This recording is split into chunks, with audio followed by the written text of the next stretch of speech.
we remain steadfast in our commitment in delivering local news that matters. Stories that inspire.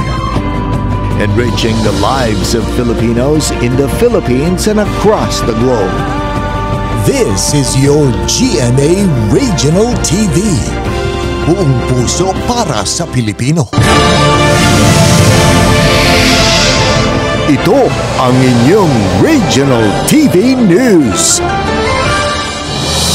Magandang araw, ito ang inyong Regional TV News. Hatid namin ang mga pinakamalaki at pinakahuling balita. Mula sa Visayas, ako po si Cecil Kibod Castro. Mula rito sa Mindanao, ako po si Sara Hilomen Velasco. At mula naman dito sa Luzon, ako po si Chris Zuniga. DOH nakapagtala ng 231 fireworks-related incidents sa bansa mula December 21, 2023 hanggang January 1, 2024. Narito ang live report ni John Sala ng GMA Regional TV 1 Western Visayas. John?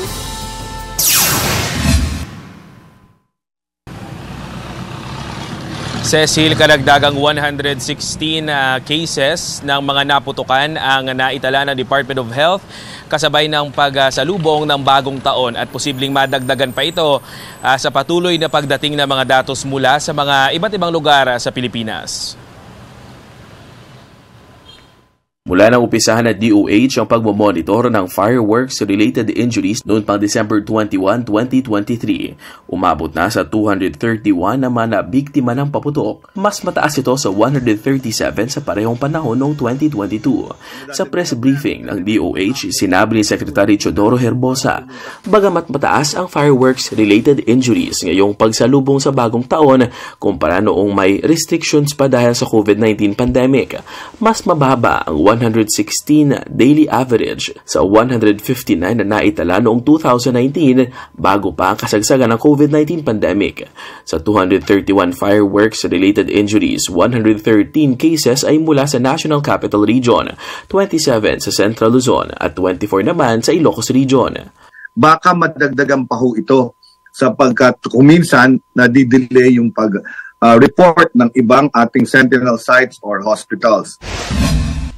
Sa datos ng CHD1, umabot na sa 45 ang naitalang biktima ng paputok sa buong rehiyon mula December 21 hanggang December 31, 2023. Mas mataas ito ng 21.6% kumpara sa datos sa parehong panahon noong 2022. Mananatili namang nasa Code White Alert ang mga ospital hanggang January 4. Pumalo na sa 20 ang naitalang fireworks-related injuries sa Region 1 Medical Center sa Dagupan City.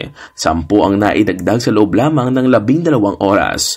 Kabilang sa mga nabiktima ng paputok ang 10 taong gulang na batang lalaki mula sa Santa Barbara, Pangasinan na naputukan ng kwitis. Kasi dinampot yung maliit na ganyan tapos hindi akalain na medyo sasabog pala. 2 naman ang naitalang biktima ng ligaw na bala.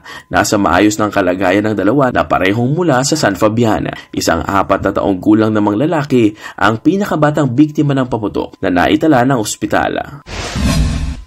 Ang 26 anyos namang anak ni Aling Nora, hindi tunay na pangalan, lumabas na daw ng bahay para manood ng mga nagpapaputok. Maya-maya pa'y tumakbo raw ang anak papalapit sa kanya. Tinamaan na pala siya ng hindi pa tukoy na paputok. Simula December 24, 2023 hanggang kahapon, January 1, 2024, 14 ng kaso ng fireworks-related injuries ang naitala sa ospital. Kabilang na dito ang 2 kaso ng tinamaan ng stray bullet o ligaw na bala. Ayon sa tagapagsalita ng ospital, minor injuries lang ang tinamo ng mga biktima. Pero mas marami ang bilang ng tao ngayon kung ikukumpara sa 10 naitala noong January 1, 2023. Nakapagtala ng 41 cases naman ang fireworks-related injuries ang DOH Central Visayas mula December 21, 2023 hanggang January 1, 2024, na mas mababa sa naitalang 68 cases noong December 21, 2022 hanggang January 1, 2023. Naging mapayapa naman ang pagsalubong ng bagong taon sa Cebu ayon sa pulisya. Walang naitalang stray bullet incident. Sa Eastern Visayas, nakapagtala naman ng 17 fireworks-related injuries sa rehiyon simula December 21, 2023 hanggang January 1, 2024. Sa 17 cases, 11 dito ay nangyari mula December 30 hanggang sa pagsalubong ng bagong taon at karamihan sa mga biktima ay gumagamit ng iligal na paputok. Sa pagsalubong naman ng bagong taon noong 2023, nakapagtala lang ng 4 na kasong fireworks-related injuries ang DOH Eastern Visayas. Sa datos naman ng Department of Health 68 cases ang naitalang fireworks-related injuries mula sa mga Sentinel at non-Sentinel hospitals simula December 21, 2023 hanggang January 1, 2024. Mas mababa ito ng 66% kumpara noong December 21, 2022 hanggang January 1, 2023 na nasa 202 ang nabiktima ng paputok. Continuously, sir, ang aton nga advocacy gid, and of course with our partnership with the media, with you guys, nga kung diin kamo gidya ang one of nami nga partner para ma-advocate gid para mapalap na ang advocacy ni DOH, which is ang iwas paputok.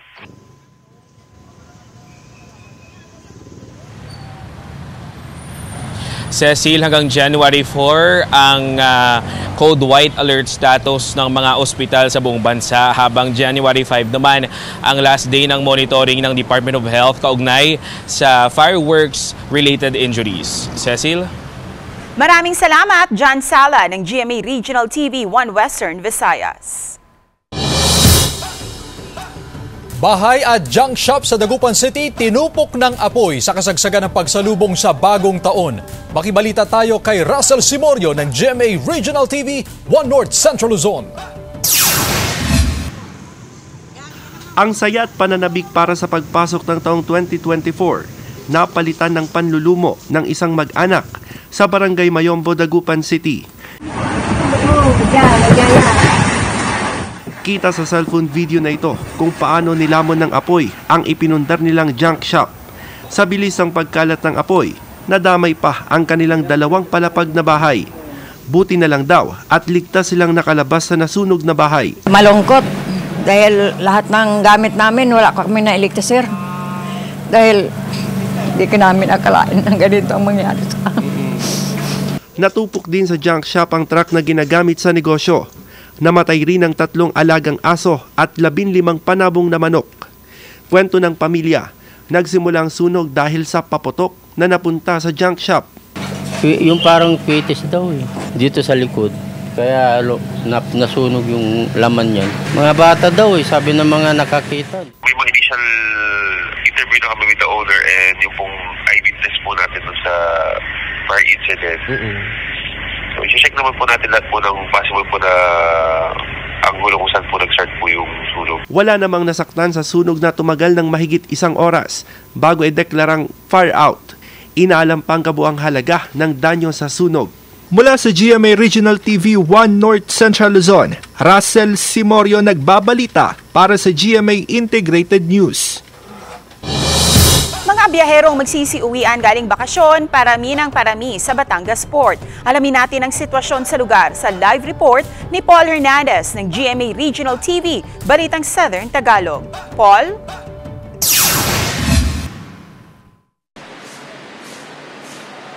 Nako Cecil, sa mga sandaling ito ay mayat maya yung dating ng mga pasahero dito sa Batangas Port ngayong ikalawang araw ng 2024. Matapos ang long holiday weekend, mahabang pila sa ticketing area ang sumalubong sa mga pasahero sa Batangas Port ngayong umaga pauwi sa probinsya. Oras-oras naman ang dating ng mga barko galing Calapan Port sa Oriental Mindoro. Ayon sa pamunuan ng pantalan sa Calapan, ipinatutupad na ang first come first serve basis doon sa mga sasakyan. Ang ibig sabihin, bawal na ang booking. Sa tansya ng port management doon, 10,000 ang mga pasaherong babalik sa Batangas Pier at uuwi sa Metro Manila at ibang lugar sa Calabarzon. Ang mga bus naman sa terminal sa compound ng Batangas Pier nakahandang sumalo sa mga dumaragsang pasahero. 80 bus units o dobling bilang nito ayon sa tauhan ng bus company ang bibiyahe na maghahatid sa mga pasahero sa kani-kanilang mga destinasyon. Tiniyak na hindi magkukulang ang bus units dahil may naka-standby at backup daw sila. Walang ticket booth sa bus terminal. Ang sistema, sa mismong konduktor na ang bayad ng pamasahe. Pagkapuno ng isang unit, alis agad para mabilis ding makabalik ang mga pampasaherong bus.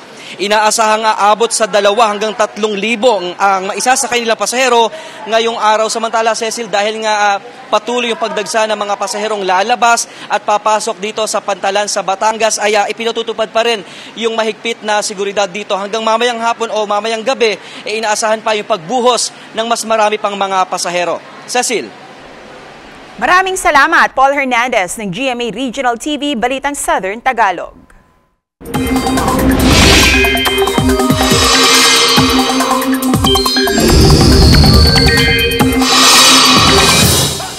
Mga kapuso, posibleng isa o kay walang bagyo na mamuo o papasok sa Philippine Area of Responsibility ngayong Enero.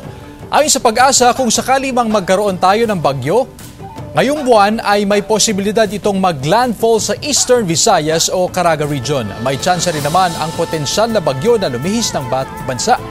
Sa ngayon, wala tayong namamataang bagyo sa loob o labas ng PAR. Amihan ang nakakapekto sa Northern at Central Luzon, habang easterlies ang umiiral sa iba pang bahagi ng bansa. Ngayong umaga, asahan ng pag-ulan sa ilang bahagi ng Northern Luzon, Aurora, Quezon, Mimaropa Region, Bicol, Caraga Region, Davao Region, Northern Mindanao at Soc-Sargen. Base naman sa rainfall forecast ng Metro Weather, pagsapit ng hapon, uulanin na rin ang ilang pang bahagi ng bansa. Posible ang heavy to intense rains sa ilang lugar na maaaring magdulot ng baha o landslide.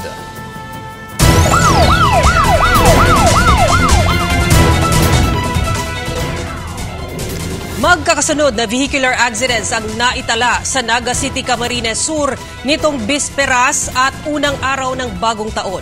Habang isang bus naman ang inararo ang ilang tindahan o 3 tindahan at ilan pang sasakyan matapos umanong makatulog ang driver habang nagmamaneho. Ang detalye sa report ni Chris Novelo ng GMA Regional TV Balitang Bicolandia. Ilang minuto lamang matapos ang pagsalubong sa bagong taon, sunod-sunod ng pagdating ng mga ambulansya sa emergency room ng Bicol Medical Center sa Naga City, Camarines Sur. Sakay nito ang mga biktima ng mga vehicular accident na naitala sa iba't ibang bayan sa probinsya. Karamihan sa mga ito ay sakay ng motorsiklo, gaya na lamang na nangyaring aksidente sa Barangay Pacul kung saan isang motorsiklo at SUV ang nagbanggaan. Palawag na naman si Kuyan, sasakyan, nabigla siya nakadalagan ni Dio. Samantala, 3 tindahan, 2 tricycle, isang e-bike at isang motorsiklo naman ang napinsala matapos araruhin ng isang pampasaherong bus sa Naga City noong bisperas ng bagong taon. Sa inisyal na investigasyon ng mga otoridad, nakatulog daw ang driver ng bus hanggang tuloy na itong mawala ng kontrol sa minamanehong sasakyan. Pagmulat ko, nadagdagan na ako ng bangko. Ano sir sabi ng driver mo? Nakatulog daw siya. Maswerte namang minor injury lamang ang tinamo ng isa sa mga pasahero nito habang wala namang nasaktan mula sa mga napinsalang tindahan at sasakyan. Mula sa GMA Regional TV Balitang Bicolandia, Chris Novelo, nagbabalita para sa GMA Integrated News. Ilang kabataan sa Barangay Matina Crossing, Davao City ang nagrambol sa pagsalubong ng bagong taon. Ang rambol nakuhanan ng video. Ang detalye sa report ni Argil Relator ng GMA Regional TV 1 Mindanao. Kuha ito alas 12:18 ng hating gabi sa unang araw ng taong 2024 sa Kilometer 5 Matina Pangi Road, Barangay Matina Crossing, Davao City. Makikita ang mga grupo ng kabataan mula sa Purok 2 at Purok 3 sa magkabilang bahagi ng highway. May ilang hinarang pa ng mga sasakyan upang ipakasa ang kanilang viral dance challenge. Alas 12:26, makikitang sinuntok sa likod ang isang lalaki. Maya-maya pa, nagkaroon na ng komosyon hanggang sa humantong na ito sa rumble ng mga kabataan. May ilang makikitang umawat, ngunit may biglang nanuntok na naman kaya nagtuloy-tuloy pa ang rumble. Kabilang sa sugatan ang 15 anyos na si alias Troy. Anya, pinagbintangan lang daw sila ng kabilang grupo ng kabataan na nambato. Di pasangin lang, may labay bato ba niya? Kuha na ako, punggan na ako nga. Go ayaw ko, kay kauban ako nit. Gibigyan rami may kalit, sir. Asa di mo paingon? Darami, naglingo-lingaw. Makainom ka, wala? Wala. Ayon sa operations head ng Peace and Order ng Barangay Matina Crossing, nasaksi rin sa nangyari. Una raw naghagis ng bato ang isang binatilyo mula sa Purok 2 sa mga kabataan ng Purok 3. Sa pikas nga side, is nagsayo-sayaw kay New Year lagi. Dili pod nga side murag nagselos ba. Pero barkada na gula sila. Actually nakita jud ko, dia jud ko paglabay kay dia wa magsugod ana man ko daan. So paglabay mautong nagpatunga ko diri kay nagrambol naman yun. Sa pagresponde na ng kapulisan upang imbitahan sa police station ang mga kabataang sangkot, nagpalitan pa ng salita ang mga kaanak ng mga ito upang dumipensa. Ay, dili, wala kay Amil. Wala kami Amil. Talawa yung style ninyo. Talawa yung style ninyo. Dili, wala kay lamot. Wala kang kakita sa makita mo. Pagpira lang. Wala na mga idara. Dili na nga oy. Giportan na sila. Hanggang sa police mobile, tuloy-tuloy pa rin ang sagutan ng mga kaanak ng mga sangkot na kabataan. Sama na boy. Ayaw tuloy to ako isuon. Sama boy. Ay dapat to ako isuon. Nasa kustodiya na ng Talomo Police ang 20 anyos na lalaki na itinuturong unang nanuntok sa minor de edad. Wala pa siyang pahayag. Ang kasong atong bangon na sir is physical injuries in relation to Republic Act 7610 which is child abuse. Mula sa GMA Regional TV 1 Mindanao, Jill Relator, nagbabalita para sa GMA Integrated News. Samantala, patay ang magsasaka sa Canlaon City, Negros Oriental matapos na saksakin ng kanyang bayaw sa palengke. Insidente na hulikam. Naganap ang insidente ng pananaksak umaga nitong December 30 sa palengke sa Barangay Mabigo. Dead on arrival sa Canlaon City District Hospital ang 58 anyos na biktima na kinilalang si Fernando Malabago, residente ng Barangay Pula, Canlaon City. Ayon sa PNP, ang sospek ay ang 37 anyos na si June Ray Avila, bayaw ng biktima. Sa kuha ng CCTV, makikita na bago ang pananaksak, sinuntok muna ng sospek ang biktima. At nang nakahandusay na si Malabago, dito na siya pinagsasaksak ng sospek sa leeg gamit ang isang kitchen knife. Agad naman na nahuli ng mga responding police ang sospek na sinampahan ng kasong murder. Sa investigasyon ng Canlaon City Police Station, alitan sa lupa ang motibo sa krimen. 150th anniversary ng isang ancestral house sa Vigan City ipinagdiwang. Narito ang report ni Ivy Hernando ng GMA Regional TV 1 North Central Luzon. Isang napakalaki at napakahalagang kabanata ang ipinagdiwang sa isang century-old house sa Vigan City. Ang ika-150 taon na anibersaryo ng ancestral house na ito na itinayo noong 1873. Nagsagawa ng ritual at blessing. At sa malawak na sala ng bahay, muling sinariwa ng mga angkan ang kanilang alaala sa ancestral house at sa kanilang lola Angela Versosa Villanueva na nooy tagapagmana ng bahay. As a little kid, this house appeared very huge to me. So I would run around and really enjoy every nook and corner. She was a very religious woman. She woke up at dawn. We would walk to church. May musical performance at mga naibahaging tula na isinulat sa Iloco. Ang Heritage House ang isa sa mga ibinida noon upang maideklarang World Heritage Site ang Vigan City. Naging tahanan nito na maraming pelikula at teleserye.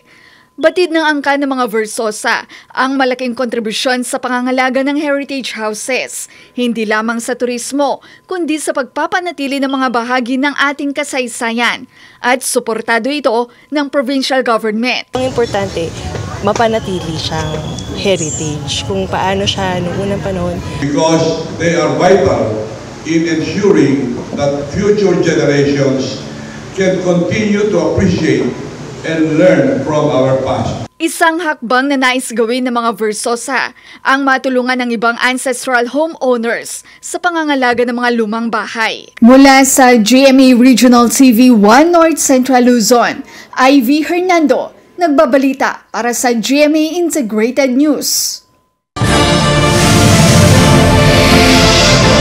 Ito ang inyong Regional TV News. Ito ang inyong Regional TV News. Generally peaceful ang pagsalubong sa bagong taon sa Boracay ayon sa pulisya. Mga turista na sinulit ang long holiday sa isla, nagsiuwian na. Si Kim Salinas ng GMA Regional TV 1 Western Visayas, nakatutok. Maliban sa angking ganda nito, kilala rin ang Boracay para sa masasayang parties, lalo na kapag bagong taon. Kaya bago magsiuwian ang ilang turista kahapon, sinulit nila ang kanilang huling araw sa isla. Ang ganda kasi this is once in a lifetime for the kids. Kasi we're from San Francisco. Yes po, may work na po bukas, balik trabaho naman po. Nag-enjoy naman kami sa Boracay. We experience a lot of activities there. Walang naitalang insidente ang pulisya simula ng pagdagsa ng mga turista para sulitin ang long holiday. Mahigit 80 police personnel ang nakadeploy, maliban pa sa mahigit 200 force multipliers, kaya naman generally peaceful tayo with zero incident po dito sa buong isla ng Boracay. Sa Cagban Jetty Port at Caticlan Airport, mas marami ang mga paalis ng isla kaysa sa mga dumarating. Ayon sa Port Administrator ng Cagban Jetty Port na si Isel Flores, ang pag-uwi kahapon ng ilang turista ay bunsod daw ng hindi pagdedeklara ng pamahalaan na holiday ngayong araw. Mula sa GMA Regional TV 1 Western Visayas, Kim Salinas, nagbabalita para sa GMA Integrated News. Magkakahiwalay na sunog na itala sa Davao City at General Santos City noong bisperas ng bagong taon at sa mismong unang araw ng bagong taon. Nakaalerto si Argil Relator ng GMA Regional TV 1 Mindanao. Makikita ang maitim na usok mula sa Barangay Matina Crossing, Davao City alas 12:40 ng tanghali noong besperas ng bagong taon. Tinutupok na pala ng apoy ang ilang kabahayan sa isang village sa lungsod. Agad rumisponde ang Bureau of Fire Protection upang maapula ang apoy. Sa inisyal na investigasyon ng BFP, nagsimula ang sunog sa bahay ng isang Rainier Neri, bunsod umano ng naiwang niluluto gamit ang panggatong na kahoy. Agad kumalat ang apoy dahil dikit-dikit at gawa sa light materials ang mga kabahayan. Sa tala ng BFP, nasa 18 na bahay ang nasunog na nag-iwan ng 280,000 pesos na halaga ng pinsala. Dahil sa sunog, nasa mahigit 100 individual ang sinalubong ang bagong taon na walang bahay. At sa kapilya at gym na mga ginawang evacuation center, kasalukuyang nanunuluyan. Noong besperas din ng bagong taon, alas 3 ng hapon, isang grass fire ang sumiklab sa Purok 8 San Miguel, Barangay Indangan. Naiwang open flame umano ang sanhi ng pagkasunog ng 850 square meters na lawak ng damuhan. At 1:30 noong araw ng bagong taon, tinupok din ng apoy ang mga istruktura sa Ramon Magsaysay Street, Barangay Kalinan proper, Davao City. Sa inisyal na investigasyon ng BFP, nagsimula ang apoy sa kwarto ng isang Janet Micolob. 2 bahay at isang commercial structure ang natupok kung saan umabot sa mahigit 600,000 pesos ang danyos dahil sa sunog. Kasalukuyan pang inaalam ang sanhi ng sunog. 7 magkakaanak naman sa Purok Crisostomo Zone 1 sa Barangay Kalumpang, General Santos City ang nasunugan besperas ng bagong taon. Mabilis daw ang pagkalat ng apoy dahil ilan sa mga kabahayan na nasunog ay gawa sa light materials. Tumulong na maging ang Coast Guard sa pag-apula sa apoy.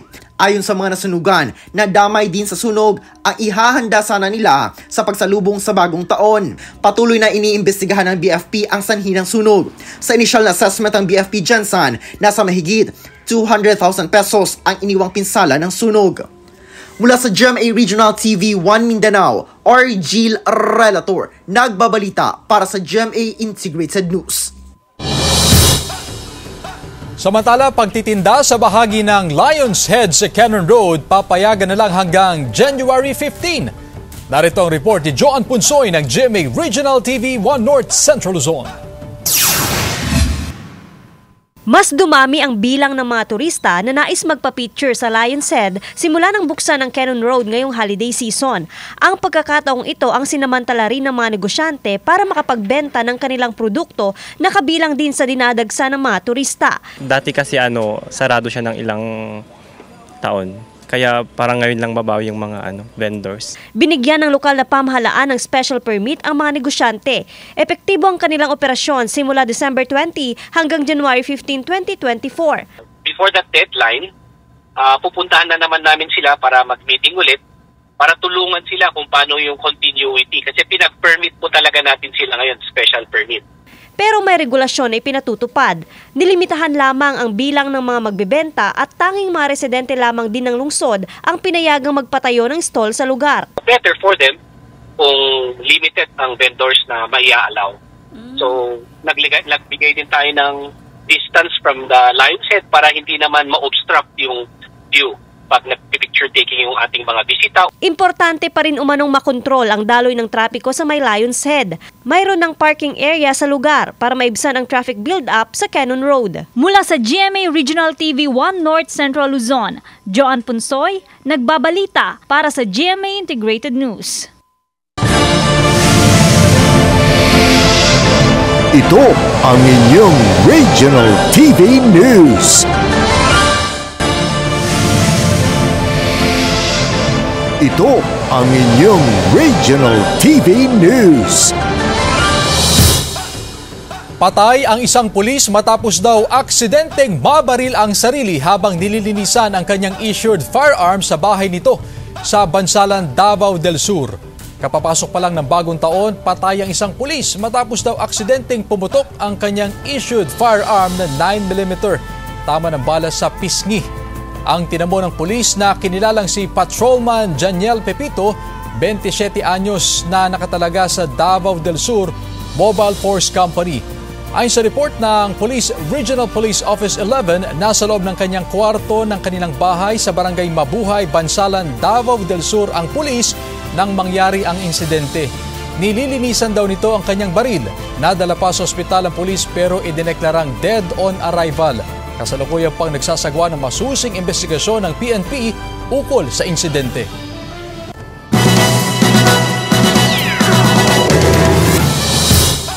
Ilang New Year babies isinilang sa Ligao City, Albay at Batangas City kasabay ng kaliwat-kanang aktibidad sa pagsalubong ng bagong taon. Si Jessica Kalinog ng GMA Regional TV Balitang Bicolandia para sa detalye. Kasabay ng kaliwat-kanang mga party, mga paputok at iba pang aktibidad sa pagsalubong ng bagong taon, wala na raw makakapantay pa sa kasiyahan ni Jessica matapos marinig ang pinakaunang iyak ng kanyang anak. 12:35 a.m. nitong January 1 nang isilang niya ang isang baby boy na itinuturing bilang nag-iisang New Year baby sa isang ospital sa Ligao City, Albay. Masaya, sir. Makaraos kahit sobrang sakit mag-labor. Sana lumaki siyang mabait. So, ito yung sign na talagang happy talaga ang New Year ng family. Francis ang ipinangalan dito ni Jessica na isa raw malaking regalo para sa kanilang pamilya para sa pagsisimula ng taong 2024. Pasado 1:00 naman ng Enero 1 nang isilang ni Edel ang isang malusog na sanggol na babae sa Batangas City Medical Center. Masaya raw siya dahil bukod sa itinuturing na New Year baby ang kanyang anak na pinangalanang Amara Faith, matagal na rin daw nilang ipinagdasal ang pagkakaroon ng isa pang anak. Ibig sabihin po ng Amara ay blessing po siya. Dahil yung panganay po, yung una ko po, yung kuya niya, 6 years old na po.